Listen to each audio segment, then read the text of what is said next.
হাফেজ সালেহ আহমদ তাকরিমকে আজকে রাষ্ট্রীয়ভাবে সংবর্ধনা দিছে। তবে আমি তার আগে আপনাদেরকে একটা পিকচার দেখাই। এই যে একটা পিকচার দেখেন, আপনারা একটু মনোযোগ সহকারে দেখেন ভাই। দেখতে তো হইব, না দেখলে তো হইব না। দেখতে হইব, বুঝতে হইব, তারপর একটা মন্তব্য করতে হইব, সব কিছু বুঝা শুনিয়া। দেখেন এই জায়গায় দুইটা ছবি দেখে, হ্যাঁ, একটা ছবি উপরে, একটা ছবি হচ্ছে নিচে। প্রথম ছবিটাতে দেখা যাচ্ছে বাইতুল মোকাররমের ওইখানে একটা অনুষ্ঠান করে ধর্ম মন্ত্রণালয় এবং ইসলামিক ফাউন্ডেশন কর্তৃক হাফেজ সালেহ আহমদ তাকরিমকে সংবর্ধনা দেওয়া হচ্ছে। আর নিচেরটা দেখা যায় যে সাফ চ্যাম্পিয়ন বিজয় হয়েছে বাংলাদেশের নারী ফুটবল, তাদেরকে নিয়ে ব্রিফিং করতেছে হচ্ছে ওই ক্রীড়া মন্ত্রণালয়। দেখেন দুইটা ছবির মধ্যে আপনারা কোনো পার্থক্য খুঁজে পান? আপনারা কোনো পার্থক্য খুঁজে না পাইলেও আমি পার্থক্য দেখাইতেছি আপনাদেরকে।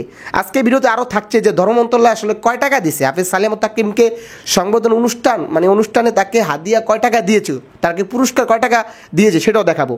আচ্ছা, এই জায়গার পার্থক্যটা আগে আপনাদেরকে দেখাই। হ্যাঁ, দেখেন প্রথম ছবিতে লাল মার্ক করা যেই ছেলেটাকে দেখা যাচ্ছে, ইনি হচ্ছে আমাদের গর্ব হাফেজ সালেহ আহমদ তাকরিম।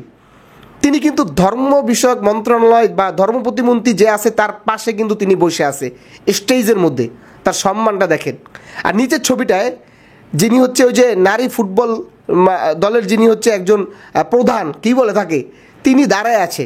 আর যারা হচ্ছে প্রেস ব্রিফিং করতেছে ক্রীড়ামন্ত্রী ক্রীড়া প্রতিমন্ত্রী, এরা হচ্ছে এই নিচে দেখেন, এরা বসে আছে, সামনে এরা বসে আছে আর খেলোয়াড় দাঁড়ায় আছে।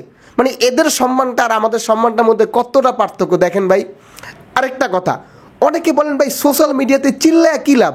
ভাই সোশ্যাল মিডিয়াতে চিল্লে অনেক লাভ আছে। দেখেন আজকে যদি সোশ্যাল মিডিয়াতে আমরা কথা না বলতাম তাহলে ওরা হয়তো বা হাফেজ সালেহ আহমদ তাকরিমকে রাষ্ট্রীয় সম্মান দিত না, রাষ্ট্রীয়ভাবে তাকে সংবর্ধনা দিত না হয়তো বা।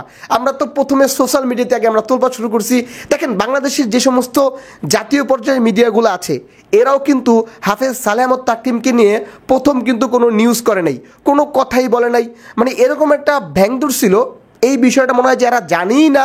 কিন্তু যখন দেখলো যে সোশ্যাল মিডিয়াতে আপনি আমি আমরা কন্টেন্ট তৈরি করতেছি, আমরা পোস্ট করতেছি, আমরা শেয়ার করতেছি, তখন ওরা দেখলো this is the viral issue, এটা তো একটা ভাইরাল টপিক, এটা নিয়ে তো ট্রেন্ড, এটা একটা ট্রেন্ড, এটা নিয়ে তো কাজ করাই লাগবে, তখন ওরা এটা নিয়ে কথা বলো। আর যখন দেখলো কথা বলার পরে প্রচুর ভিউ ওদের ভিডিওগুলোতে, সাধারণত আমাদের থেকে আপনারা ওদেরকে একটু বেশি দেন, এটাই স্বাভাবিক, যাক ভালো, ওরা হচ্ছে জাতীয় মিডিয়া, তখন ওরা আস্তে আস্তে এই খবর এই নিউজ কভার করা শুরু করলো। কিন্তু এর আগে কিন্তু এরা করে নাই।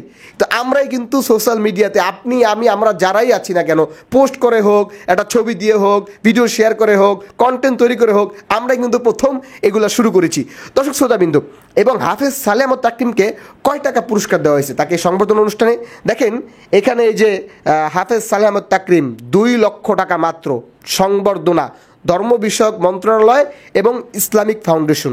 আসলে আমাদের কাছে ভাই টাকাটা বড় কোনো ম্যাটার না, আমরা আসলে টাকার হিসাব করি না যে আমাদেরকে কয় টাকা দিল। অনেকে হিসাব করে, অনেক সেক্টরে খেলোয়াড়রা এবং অনেকে যে আমাকে কয় টাকা দিল, ম্যান অফ দ্য ম্যাচ কত দিল, ওইটা কত দিল, সেইটা কত দিল।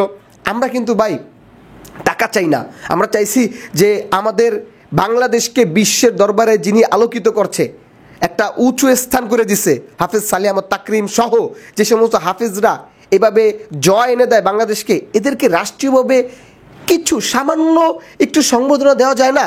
আশা করি এই যে সংবর্ধনা দেওয়া, এই সংবর্ধনার এই ধারাকে অব্যাহত রাখবে এই ধর্ম বিষয়ক প্রতিমন্ত্রী বা ধর্ম মন্ত্রণালয় এবং ইসলামিক ফাউন্ডেশন।